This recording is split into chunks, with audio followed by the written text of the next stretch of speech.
Okay guys, we managed to get the Kona out to try a few corners.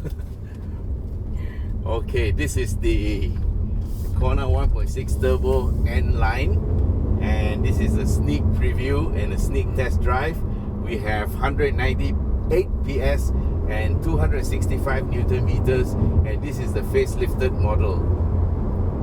7-speed DCT. Now the turbo cars get the DCT, and lane departure warning is telling me to stay in my lane.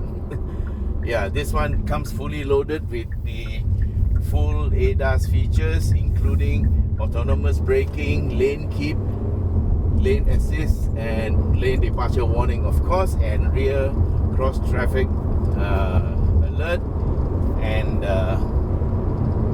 blind spot warning, a more advanced version of it.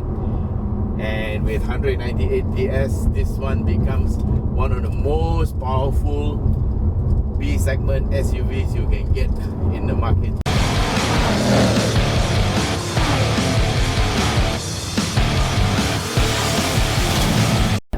And 198 PS is going to be a fun car, man. Now at 156,000, this is the N line. The normal 1.6 turbo, mechanically the same, is only 146,888. Same engine. The difference is whether customers will opt for the Kona 1.6 turbo or stay with the Proton X50. Now, right now the Kona seems to be a good bet because the X50 has got a 6-month waiting list, and we don't know when you're going to get your car.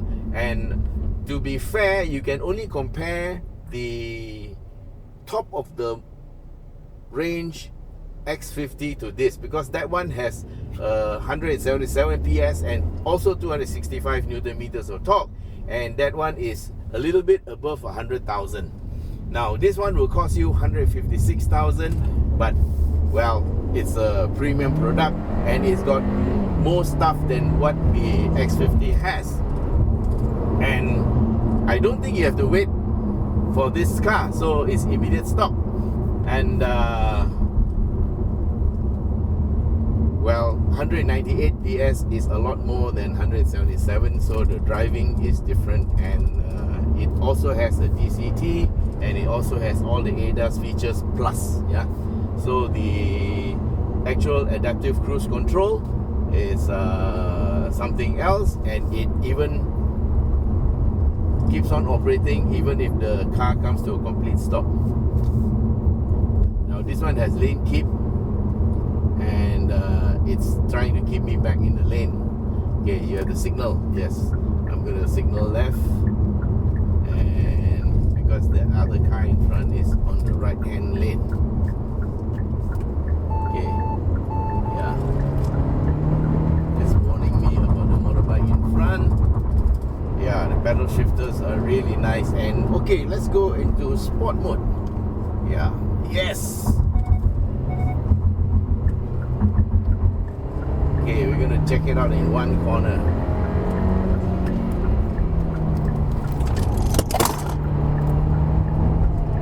Woo-wee. Wow, nice. And the signal was on. Okay, there's a car in front of us, so we have to slow down. This is my one corner test route. Handles quite well. There's a hint of understeer, but other than that, it's good. The understeer is actually good because it makes the car easy to control. Okay, we're gonna go around again to this side.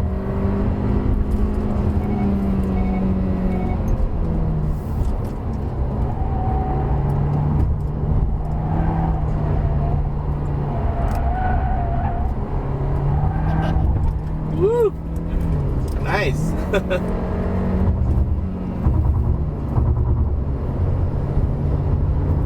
Okay, this corner looks a bit clear. Okay,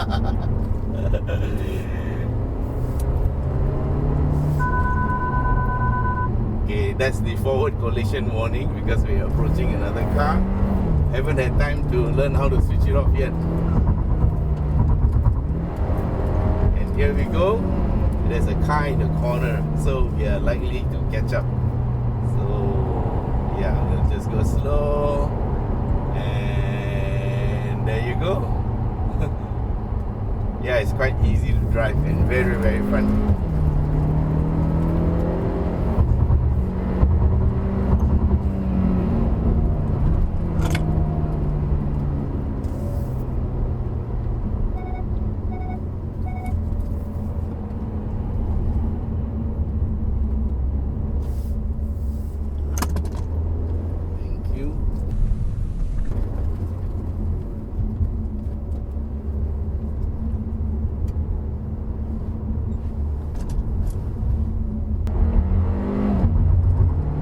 Okay, here's another chance.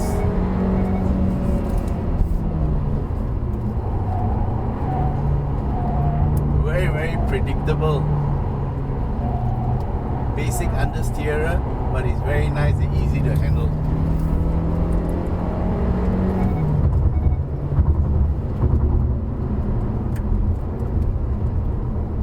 We have another corner, but we have cars inside. That's the forward collision warning, early warning to tell you you're approaching the other car. Of course, I brake in time. If I didn't brake, the car will brake for me. We have two Myvis in front of us.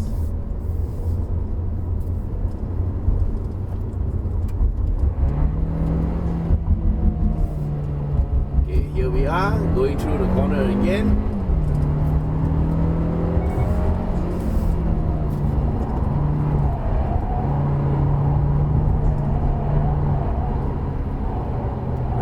Nice and easy to drive, very predictable, and the tail just kind of comes out a little bit to help you around the corner.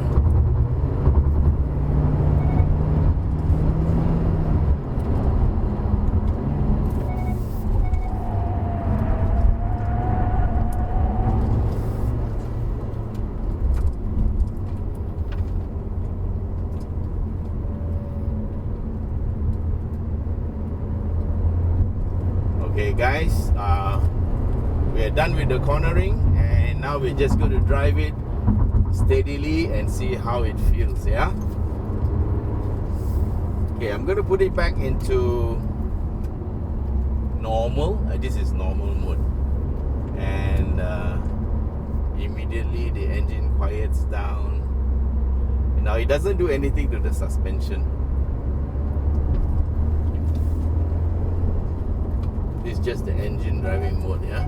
Okay, the lane keep assist reminds me I should signal before I change lane, because when you do that, it just remains quiet.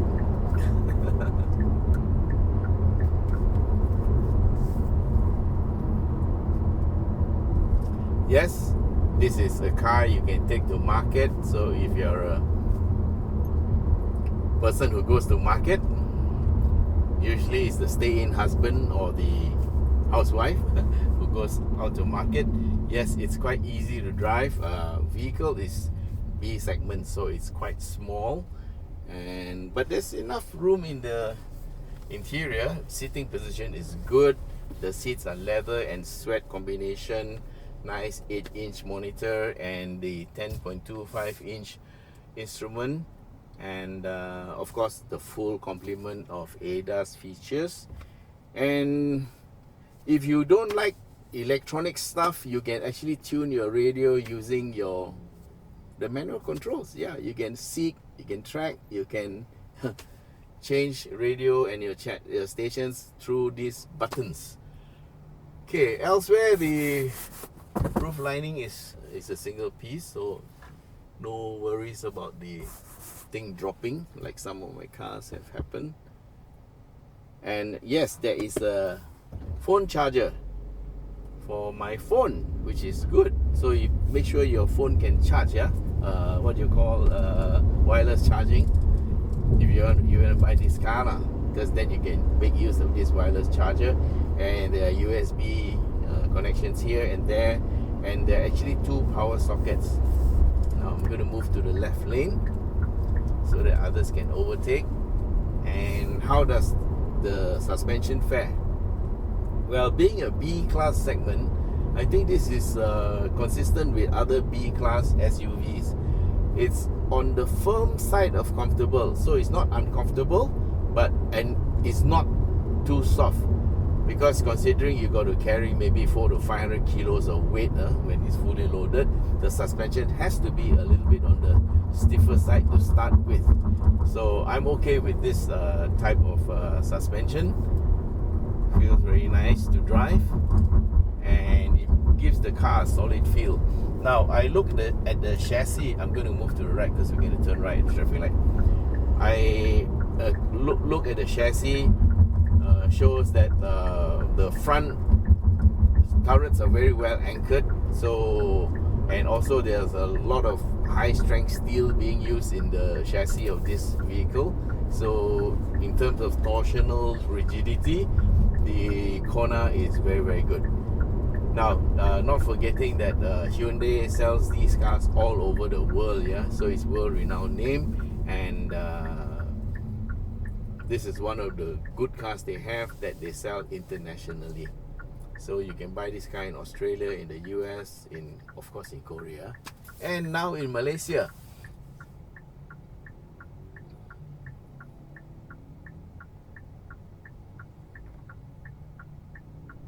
Okay, the engine start-stop is on, so you're saving fuel. And this is the switch off, and on. So engine will... I'm going to do one more thing. I'm going to now move to Eco, and I'm going to check how it drives in Eco. Now in sport mode, of course, it gets the best power. In normal mode, it's just the middle of the road approach. And what we have done is we have moved to the Eco mode. So I'm going to see how it drives in Eco mode. I don't have figures for the fuel consumption, but 0 to 100 is 7 point something seconds, so that's good. I don't know what's the top speed. Meter says 260. Well, I think this vehicle with 198 PS should be able to hit 230, 240. But we're not going to try that out today because it's just a short drive. Oh yes, and I forgot there's a heads-up display. I can see my speed on the little glass reflector in front. And now I'm in Eco mode. I'm going to do something. I'm moving to the left lane. I'm lifting off.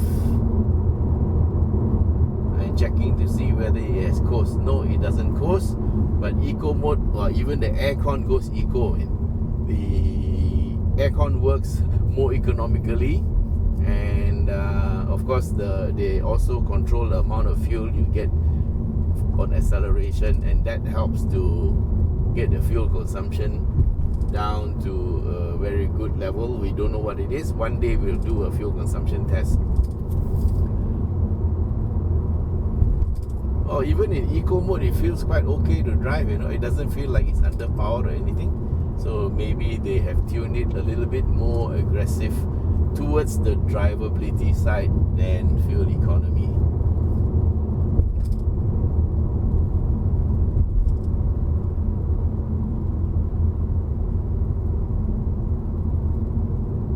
Oh yes, and the difference between this one and the X50 is that this is 1.6 and it's 4-cylinder, not a 3-cylinder. And of course it's also direct injection, so this is a very, very good engine and quite a well-proven engine from the Hyundai group of engines.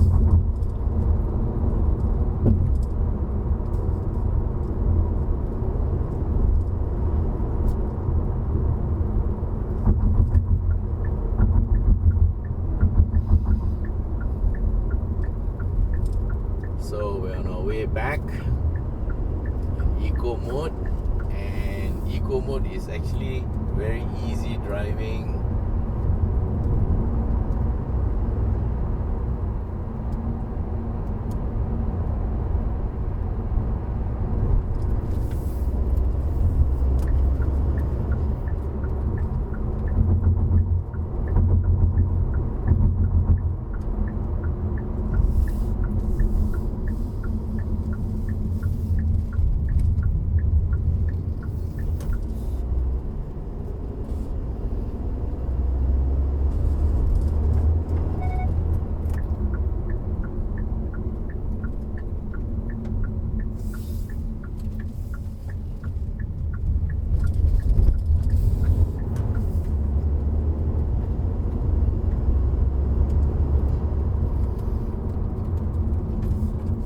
Okay, so here's a quick wrap up.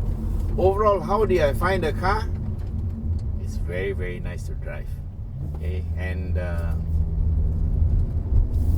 the engine note definitely is good because it sounds normal, because it's 4-cylinder and you don't get the 3-cylinder kind of noise, yeah. But of course the X50 is a lot cheaper, and that is something that is in its favor. But of course, if you don't want to wait for a very long time for your vehicle, you can buy this one immediately, and I can assure you it's pretty well put together. I like this car. So there you go, guys. Thanks very much for being with us, and I hope you like our video. We will take this car up Genting one day, and I'll get Satya to sit in the car with me like he did in the i30N. And so anyway, thanks very much for being with us. We will see you again very soon. Thanks very much, and bye bye.